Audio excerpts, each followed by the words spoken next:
నెల్లూరు జిల్లా మర్రిపాడు మండల కేంద్రంలో టీడీపీ నాయకులు మీడియా సమావేశం నిర్వహించారు. ఈ సమావేశంలో వారు మాట్లాడుతూ మాజీ ఎంపీ మేకపాటి రాజమోహన్ రెడ్డి, మాజీ ఎమ్మెల్యే మేకపాటి విక్రమరెడ్డిలు మంత్రి ఆనం రామనారాయణ రెడ్డిపై చేసిన వ్యాఖ్యలను తీవ్రంగా ఖండించారు. ఈ సందర్భంగా టీడీపీ నేతలు మాట్లాడుతూ మంత్రి ఆనం రామనారాయణ రెడ్డి ప్రజాసేవ పట్ల అంకితభావంతో పనిచేసే నాయకుడని, ప్రజల మధ్య ఉండే ఫుల్ టైం రాజకీయ నాయకుడని తెలిపారు. గత 50 ఏళ్లలో చేయాల్సిన అభివృద్ధిని 5 ఏళ్లలో చేసి చూపించిన ఘనత ఆనం రామనారాయణ రెడ్డిదేనని అన్నారు. ఆనం చేస్తున్న అభివృద్ధిని చూసి ఓర్వలేక మేకపాటి కుటుంబం డైవర్షన్ పాలిటిక్స్ చేస్తోందని విమర్శించారు. గతంలో టీడీపీ హయాంలోనే హైలెవెల్ కెనాల్ పనులు సుమారు 60% పూర్తయ్యాయని, అయితే మేకపాటి కుటుంబం తమ స్వార్థ ప్రయోజనాల కోసం ఫస్ట్ ఫేజ్ పనులు పూర్తి చేయకుండా సెకండ్ ఫేజ్ పనులు చేపట్టిందని ఆరోపించారు. మీలాగా కోట్ల రూపాయలు దోపిడీలు, నేరాలు, ఘోరాలు త్వరలోనే డాక్యుమెంటరీ తీస్తామని తెలిపారు. ఆత్మకూరు నియోజకవర్గ అభివృద్ధిపై చర్చకు మేకపాటి కుటుంబానికి ఓపెన్ ఛాలెంజ్ విసురుతున్నామని టీడీపీ నేతలు ప్రకటించారు. ఇకపై మేకపాటి కుటుంబానికి రాజకీయ భవిష్యత్తు లేదని, చీప్ పాలిటిక్స్ మానుకోవాలని హితవు పలికారు. గారి అభివృద్ధి కళ్ళాన చూద్దాం అంటే అందరు రండి, పోదాం. ఆత్మకూరు 100 పడకల హాస్పిటల్ చూద్దాం. ఈరోజు ఎంతమందికి ఉపయోగపడుతుందో చూద్దాం. అదేవిధంగా ఒకటి కాదు ఎత్తుకుందాం. నెల్లూరుపాలెం నుంచి రాజోల్ రోడ్డు, నెల్లూరుపాలెం నుంచి హసనాపురం రోడ్డు, సంగం నుంచి కలిగిరి రోడ్డు, ఆత్మకూరు నుంచి సోమేశ్వరం రోడ్డు, ఐటీ కాలేజ్, తర్వాత పాలిటెక్నిక్ కాలేజీ, తర్వాత బాలికల ఉన్నత పాఠశాల. ఈ ఒకటని కాదు, ఏదైనా సరే ఈ 50 సంవత్సరాలు ఒక ఎమ్మెల్యే చేసే అభివృద్ధిని 5 సంవత్సరాల్లో చేసి చూపించిన ఘనత ఒక్క రామనారాయణ గారికే దక్కదని చెప్పి సభాముఖంగా చేద్దాం. ఓపెన్ ఛాలెంజ్, రాండి చూద్దాం. మరి కావాలంటే మీరు చేసిన అభివృద్ధి ఎంత, రామనారాయణ గారు చేసిన అభివృద్ధి ఎంత చూద్దాం. రండి. నిస్వార్థంగా ప్రజాసేవ కోసం అంకిత భావంతో ఈరోజు నిత్యం ప్రజాసేవ చేయాలని చెప్పి అంకిత భావంతో చేస్తున్నాడు. ఆయనేమి అప్పుడప్పుడు వచ్చిపోయే పార్ట్ టైం కాదు, ఫుల్ టైం పాలిటిక్స్. అభివృద్ధి కోసం ప్రతి నిత్యం ప్రజల కోసం పాటుపడే రామనారాయణ రెడ్డి గారిని విమర్శించడం తగదని చెప్పి మళ్ళీ సభాముఖంగా తెలియజేస్తున్నాం. ఎవరు విని కనలేనటువంటి చేశారు. మళ్ళా 5 ఏళ్ళు వెంగడగిరిపోయారు. మళ్ళా మనకు రావడం జరిగింది. మనకు వచ్చిన తర్వాత ప్రతిరోజు ఇక్కడ చేసిన పనులు ఏ అయితే ఆగున్నాయో వాటి మీదనే మళ్ళా డెవలప్మెంట్ చూపిస్తూ ఉన్నాడు. వీళ్ళున్న 10 ఏళ్ళు హై లెవెల్ కెనాల్ ఏమైందో వాళ్ళకి తెలియదు. కెనాల్ ఏడబుట్టిందో ఏడబెరిగిందో తెలియదు. ఈరోజు కెనాల్ గురించి నేను మాట్లాడాను. ఫేస్ 1లో నీళ్లు లేకపోతే ఫేస్ 2కు నీళ్లు వస్తాయా? మీరు చెప్పండి. విలేకరులు రోజు తిరుగుతుంటారు. మీరు అట్లా జరగద్దా? ఎక్కడైనా జరిగిందా? ఏదో కాంట్రాక్టర్ లబ్ధి కోసం వాళ్ళు ఏదో టెండర్లు పిలిచి బటన్ నొక్కితే అక్కడ ఉండే రైతులు ఈరోజు చేలు నాశనం అయిపోయినాయి. పశువులకు గడ్డి లేదు, రైతులకు ఫుడ్ లేదు. ఆ చెరువులు 5 ఏళ్లుగా నాశనం అయిపోయినాయి. 2 చెరువులు. రైతులు ఈరోజు వాళ్ళ పేరు చెప్పుకొని అల్లాడుతున్నారు. ల్యాండికేషన్ చేయకుండా సైట్ అప్పు చెప్పాడు. ఇది వాళ్ళు చేసిన ఘనత. 40 ఏళ్ళ చరిత్రలో ఏమీ మరిపాటు చేయగా కాకపోతే నవోదయ స్కూల్ ఒకటి ఇచ్చారు. వాళ్ళ ఊరు చుట్టూ డెవలప్ అయింది. కానీ ఈ హైవే రోడ్డు మీద ఏడైనా వాళ్ళు చేసిన పనులు ఉంటే చెప్పనండి. మేము చేసాము ఎవరికి చేశారు? వాళ్ళ ఊరికి ఏమీ చేయలేదు. రైతులు ఆ రోజు ఎట్టున్నామో ఇవాళ అట్టే ఉన్నాం. అంతో ఎంతో మన మంత్రి గారు వచ్చిన తర్వాత కొంచెం స్కూళ్ళు కానీ ఆఫీసులు కానీ ఈ కాలువలు చెరువులు ఎత్తుకుతున్నారు ఆయన. అంతే కానీ రాజమోహన్ రెడ్డి వాళ్ళు ఎమ్మెల్యేలు అంతా చెప్పింది కానీ ఏమీ చేయలేదు. నాయకులకు, మీడియా మిత్రులకు అందరికీ నమస్కారం. నిన్న మర్రిపాడు మండలంలో మేకపాటి రాజమోహన్ రెడ్డి గారు, వారి తనయుడు మేకపాటి విక్రమరెడ్డి గారు సింగనపల్లి అనే గ్రామంలో వాటర్ ప్లాంట్ ప్రారంభోత్సవం సందర్భంగా ఆ గ్రామానికి ఇచ్చేశారు. ఆ గ్రామంలో వాటర్ ప్లాంట్ ఇప్పుడే మా వెంకటేశ్వరు చెప్పాడు, చాలా సంతోషమని. అది చాలా సంతోషం కాదు వెంకటేశ్వర్లో. ఎందుకంటే గతంలో రామనారాయణ గారు ఆంధ్రప్రదేశ్ ఆర్థిక మంత్రిగా ఉన్నప్పుడు మర్రిపాడు మండలంలో అనేక గ్రామాల్లో ఫ్లోరైడ్ పీరియడ్ ప్రాంతాలకి ఆ రోజు 16 వాటర్ ప్లాంట్ శాంక్షన్ చేయడం జరిగింది. ఆ దాంట్లో భాగంగా సింగనపల్లి గ్రామంలో కూడా వాటర్ ప్లాంట్ ప్రారంభోత్సవం చేశారు. ఆ బిల్డింగ్లోనే నిన్న ఒక వాటర్ ప్లాంట్ మిషన్ 1 లక్ష రూపాయలు ఖర్చు పెట్టి మేకపాటి రాజమోహన్ రెడ్డి, మేకపాటి గౌతమ్ రెడ్డి జ్ఞాపకార్థమని వాటర్ ప్లాంట్ ఏర్పాటు చేసుకోవడం వాళ్ళకి చాలా సిగ్గుచేటు. ఎందుకంటే ప్రభుత్వ నిధులతో ఏర్పాటు చేసిన భవనంలో వారి స్మారకంగా గుర్తు పెట్టుకుని వాటర్ ప్లాంట్ ఏర్పాటు చేయడం ఈ ప్రాంత ప్రజలు ఇప్పటికి ఇంకా మోసపడవు. ఎందుకంటే గౌరవనీయులు రాజమోహన్ రెడ్డి గారు పెద్దోళ్ళు, చాలా పెద్దవారు. మేము కూడా ఈ మండలంలో ఈ మండల వాసిగా 4 సార్లు ఎంపీగా, ఒకసారి ఎమ్మెల్యేగా చేశారు. చాలా అనేక ప్రాంతాల్లో ఎంపీగా వెళ్ళిపోయారు. ఎందుకంటే ఈ ప్రాంత ప్రజలు చాలా చిన్నగా మాట్లాడి, ఎందుకంటే ఇన్నిసార్లు వాళ్ళకి అవకాశం, వాళ్ళ కుటుంబానికి అవకాశం ఇచ్చిన సంగటి తినేవాళ్ళని, వీళ్ళకి ఊరికా డబ్బులు లేవని, మాకాడ డబ్బులు ఉన్నాయని, మేమే గెలిచామని చెప్తున్నారు. ఆయన ఊసిరిచ్చా మధ్యస్థిమితలాగా మాట్లాడుతున్నాడు. ప్రజాస్వామ్యంలో డబ్బులే అవసరంలా, నీతి నిలువు నిజాయితీ, నీతి నిజాయితీకి మారిపోయారు.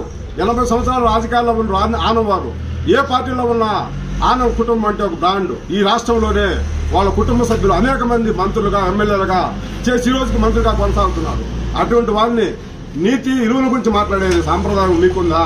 ఈ మరిపాడు మండలంలో మీరేమి అభివృద్ధి చేశారో ఏ రోజైనా చర్చకి చెప్తాం. ఎందుకంటే ఈ ప్రాంతవాసిగా నేను మీకు ఎప్పటి నుంచి అపోజిషన్ పార్టీ నాయకుడిగా ఆ రోజు నుంచి ఈ రోజు కొనసాగుతున్నాం. ఎందుకంటే మీరు చేసిన అభివృద్ధి చాలా మందికి మండలంలో అందరూ తెలుసు. ఇంకా మోసం, ఎన్ని రోజులు మోసగించబడతారు మీరు? ఎన్ని రోజులు ఈ మోసం మాట్లాడతారు? 20 నెలలు అయింది మీరు వెళ్ళిపోయి. ఈ రోజు ఎందుకు వచ్చినారో తెలియట్లా, ఎందుకు మాట చెప్తారు? ఒక వాస్తవం ఒప్పుకున్నారు. ఎందుకంటే గౌతమ్ బాబు, విక్రమ్ రెడ్డి, జగన్మోహన్ రెడ్డి లాస్ట్ టైంలో 5 లెవెల్ కణాలు చేయలేకపోయారు. చాలా ఎందుకంటే ఆయన 1,00,000 కోట్ల రూపాయలు బట్టలకి లోపల చేయలేకపోయారని చెప్పి ప్రెస్ మీట్ లో మీరే చెప్పుకున్నారు. మరి 1,00,000 కోట్లు 2014, 2019 తెలుగుదేశం పార్టీ అధికారం, ఆ రోజు గౌరవ మంత్రివర్యులు రామనారెడ్డి శంకుస్థాపన చేశారు. తెలుగుదేశం ప్రభుత్వం అధికారంలోకి వస్తానే 60% 5 లెవెల్ కెనాల్ ప్రారంభోత్సవం చేసి పనులు పూర్తి చేశాం. ఈ రోజుకి 24 నుంచి 19-24 వైసీపీ గవర్నమెంట్ వచ్చింది. కనీసం ఫేజ్ 1 పూర్తి చేయకుండా సెకండ్ ఫేజ్కి వెళ్ళిపోయారు. ఎవరు స్వార్థం అది? ఈ ప్రాంత ప్రజలు ఇంకా మోసగించాలా? ఇంకా మోసం చేయాలా? ఎవరు స్వార్థం? మీ స్వార్థం కోసం ఆ ఏరియాకి తీసుకుపోయారు. మీకు తెలియదా? 5 level canal phase 1 first phase కాకుండానే సెకండ్ ఫేజ్కి నీళ్లు రావని? దీనికోసం మీ డబ్బుల కోసం చేశారా? ఈ ప్రాంత ప్రజలు ఇంకా మోసగించబడాలా? జిల్లాలో 46 మండలాలు ఉంటే ఏకైక మండలం మరిపాడు మండలం. ఈ రోజుకి సాగునీటి వసతి, మంచినీటి వసతి కూడా నోసుకోవాలా. ఇంకా మేము ఇటువంటి దుష్పరిస్థితి కారకులు మీరు కదా? మీరు గత గవర్నమెంట్ లో మీ అబ్బాయి మంత్రిగా, మీరు ఎమ్మెల్యేగా, మీరు ఎంపీగా పోయి నాయుడుపల్లి చెరువు ట్యాంక్ మీద నిలబడి మేము పోయి ఆనందపడే రోజులు తొందరగా వస్తున్నాయి అని చెప్పారు. చెప్పింది వాస్తవం కదా? ఈ రోజు ఏం చెప్తారు మీరు? మీ అబ్బాయి మీరేం చెప్తారు? రికార్డ్స్ తారుమారు చేశారు, అందువల్ల 5 లెవెల్ చేయలేకపోయారంటారు. ఎవరు అయ్యాంలో జరిగింది? మీ గవర్నమెంట్ లో జరిగింది, మీ ఆధ్వర్యంలో జరిగింది. మీ ఆధ్వర్యం వల్ల నాయుడుపల్లి ఆకపోయిందని చెప్పి మీరే చెప్పారు. మీరు ఇప్పటికైనా సరే గుర్తెరిగి ఈ ప్రాంత ప్రజల మీద మీకు రాష్ట్ర వ్యాప్తంగా గౌరవనీయులు ఆ రోజు ముఖ్యమంత్రి వైఎస్ రాజశేఖర రెడ్డి జలయజ్ఞం చేస్తుంటే మీరేం చేస్తున్నారు? ఆ రోజు మాకు బ్రహ్మాండంగా మా ముఖ్యుడిని చెప్తారే. మరి ఈ ప్రాంత ప్రజల మీద ఏం చేశారు? తెలుగుదేశం గవర్నమెంట్ లోనే మీ ఇంట్లో 94లో గౌరవనీయులు మా కమ్మ విజయరామరెడ్డి శాసనసభ్యుడు అయిన తర్వాత మీ ఇంటి ముందు రోడ్డు వేసాం, మీ ఇంటి ముందు బోరేసాం మా విజయరామరెడ్డి గారి ఆధ్వర్యంలో. మీరు ఈ ప్రాంత డెవలపింగ్ మీకు చేత వద్దా? తెలుగుదేశం అధికారంలో చేత వద్ది. గౌరవనీయులు నిత్యం ఆత్మకూరు అభివృద్ధి ప్రదాత గౌరవనీయులు శ్రీ రామనాయుడు గారు నిత్యం అభివృద్ధి కోసం పోరాడుతూ 1,000 కోట్ల రూపాయలు తీసుకొచ్చి ఈ ప్రాంత అభివృద్ధి కోసం నిరంతరం శ్రమిస్తుంటే మీరు మాట్లాడే మాటలను ఎవరిని మోసగించడానికి మీకు ఇంకా లేదు. మీరు ఆత్మకూరు మరిపాడు మండలం, ఆత్మకూరు అనసారం మండలం మమ్మల్ని ఏం పాపం చేశారని అడిగారు. పాపంగా సార్ మీరు చేసిన మోసాలు గ్రహించి భవిష్యత్తులో రాబోయే రోజుల్లో ఏ రోజైనా మీ కుటుంబ సభ్యులు పోటీ చేస్తే మీకు మొన్ననే చివరి ఎలక్షన్, ఇంక ఎలక్షన్ అంటూ రాదు. ఎందుకంటే ఏ ఎలక్షన్ వచ్చినా సరే తెలుగుదేశం రామనాయుడు గారి నాయకత్వంలో విజృంభి మోగిస్తుందని ఈ ప్రాంత ప్రజలకి మీరే చైతన్యం చేసి మీరు మధ్యలో వచ్చి ఇటువంటి చిన్న మాటలు మాట్లాడి, ఎందుకంటే హూర్ణతనంగా గౌరవనీయులు నెల్లూరు పెద్ద అని చెప్తున్నారు గత గవర్నమెంట్ లో. ఆ పేరుని చిరస్థాయిగా కొనసాగించుకోండి. ఎందుకంటే ఉన్నతంగా మాట్లాడండి. ఉన్నతమైన రాజకీయాల్లో ఉన్న కుటుంబాన్ని విమర్శించి ఎందుకు అబాస్పాలయ్యి నియోజకవర్గ ప్రజలకి, ఈ మరిపాడు ప్రజలకి, మన మండలానికి ఎందుకు మీరు దూరం అవుతారా సార్? పెద్దవాళ్ళు చాలా గ్రహించండి. ఇదే సార్ మీరు కేరళ రాష్ట్రంలో ఏం చేశారు సార్? కేరళ రాష్ట్రంలో టోల్ గేట్ ఉందా? టోల్ గేట్ కట్టకుండానే టోల్ వసూలు చేస్తున్నారు సార్. ఈ రోజు సిబిఐ ఎంక్వైరీ చేసి ఊరు పడ్డాయి సార్. మీ అబ్బాయి మీ కేఎంసీ కంపెనీ మేము 1,000 కోట్ల రూపాయలు డబ్బులు సంపాదించారు. ఎట్టొచ్చినాయి సార్? ఈ ప్రాంత ప్రజలు వేసిన ఓట్లని మీరు చూపించుకొని 1,000 కోట్ల రూపాయల సంపాదనకు ఆద్యం పోశారు. మీ ప్రాంత ప్రజల ఓట్లతోనే. ఇప్పుడంటే మేము అమాయక ప్రజలు. మీరు చెప్పారు ఆ సంఘటన, రాగి సంఘటన అంట. మీరు ఓట్లు వేసుకోనివ్వకుండా, ప్రజాస్వామ్యబద్ధంగా ఎలక్షన్ జరగకుండా ఇప్పుడు కుట్రపూరితంగా రిగ్గింగ్ చేసుకుని ఈ ప్రాంత ప్రజల ఓట్లతో ఇన్నిసార్లు ఎమ్మెల్యే అయ్యి మంత్రి అయ్యి ఈ ప్రాంత ప్రజలకు తీరని దోహం చేసింది మీరు కాదా సార్? ఈ రోజు ఆత్మకూరు నియోజకవర్గం అభివృద్ధి జరుగుతుందంటే ఈ రోజు 1000 కిలోమీటర్ల సిమెంట్ రోడ్లు కానీ అనేక అభివృద్ధి కార్యక్రమాలు ఏ స్కూల్ ఏ ఊరికి వెళ్ళినా ఈ రోజు ఈ గవర్నమెంట్ 20 నెలలు అయింది. 20 నెలల్లో సుమారు 10 కోట్ల రూపాయలు ఈ మండలంలో సిమెంట్ రోడ్లు జరిగింది. నియోజకవర్గంలో దాదాపు 30 కోట్ల రూపాయలు సిమెంట్ రోడ్లు జరిగింది. అనేక R&B రోడ్లు కానీ ఈ రోజు నియోజకవర్గంలోనే దాదాపు 25 కోట్ల రూపాయలు ఈరోజు ప్రమాదవశాత్తు ఆరోగ్యం బాగాలేక అనేక మంది పేద ప్రజలకు ఈరోజు ఎన్టీఆర్ కార్యక్రమం ద్వారా తీసుకొని 20 నెలల్లోనే సూపర్ 6 అమలు చేశారు. ఎందుకు ఏం అభివృద్ధి చేయలేదని చెప్పి మాట్లాడుతున్నారు. తెలుగుదేశం ప్రభుత్వం ఏ అభివృద్ధి చేయలేదని 20 నెలల్లో 1000 కోట్ల రూపాయలు తీసుకొచ్చి మీరు ఆర్థిక పరిస్థితి ఆ రాష్ట్రాన్ని అన్యాక్రాంతం చేసి లూటీ చేస్తే ఈ 20 నెలల్లో ఒక ప్రణాళిక దీర్ఘ ప్రణాళిక ముఖ్యమంత్రి ఆయనకి తోడుగా ఆనం రామనాయుడు వంటి పెద్దల సలహాలతో నియోజకవర్గంలో వేలాది కోట్లు అభివృద్ధి చేస్తూ అనేక ఈరోజు మనం సూపర్ 6 అమలు చేసిన ఘనత తెలుగుదేశం ప్రభుత్వం దక్కుతుంది సార్. పెద్దలు పూర్ణతరంగా మాట్లాడండి. ఇంకా రాబోయే రోజుల్లో ఎవరు ఎన్ని రోజులు ఉంటారో తెలియదు కాబట్టి ఇప్పుడు దాకా మీరు గౌరవంగా ఉన్నారో అనుకున్నాము. ఇంకా మమ్మల్ని ఈ విధంగా మా ప్రాంత ప్రజలని చాలా చిన్న చూపు చూస్తున్నారు సార్.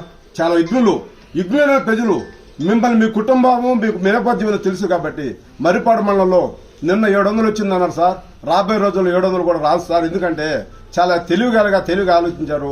భవిష్యత్తులో ఏ ఎలక్షన్ జరిగినా సరే రామనాయుడు గారు ఆధ్వర్యంలో అత్యధిక మెజారిటీతో గెలిపిస్తారని మనందరము రామనాయుడు నాయకత్వం తెలుగుదేశం ప్రభుత్వంలో ఈదుందు మోగిస్తామని తెలియజేసుకుంటూ ఈ కార్యక్రమం హాజరైన ప్రతి ఒక్కరు నమస్కారం ధన్యవాదాలు తెలియజేసుకుంటూ అందరికీ అందుబాటులో క్యాన్సర్ వైద్యం ఇప్పుడు నారాయణ హాస్పిటల్లో. డిపార్ట్మెంట్ ఆఫ్ అంకాలజీ మా అంకాలజీ నిపుణుల వైద్య బృందం doctor N Srividya senior consultant medical oncologist, doctor B Manobhiram senior consultant surgical oncologist, doctor P Gurusai Ratnapriya senior consultant radiation oncologist. Cancer screening పరీక్షలు ఉచితం. మహిళలకు CBP, complete blood picture, chest X-ray, ultrasound, abdomen and pelvis, mammogram, pap smear, CA-125 cancer antigen test, cancer specialist, gynaecologist and dentist ఉచిత consultation. పురుషులకు CBP, complete blood picture, chest X-ray, ultrasound, abdomen and pelvis, PSA పోస్ట్రేట్ specific antigen test, cancer specialist and dentist ఉచిత consultation. ఈ ఉచిత screening ప్యాకేజీలు మే 3వ తేదీ వరకు మాత్రమే. సంప్రదించండి super speciality block first floor B3. Appointment కొరకు 9640100555. 24 గంటలు ఎమర్జెన్సీ సేవల కొరకు 9037104108.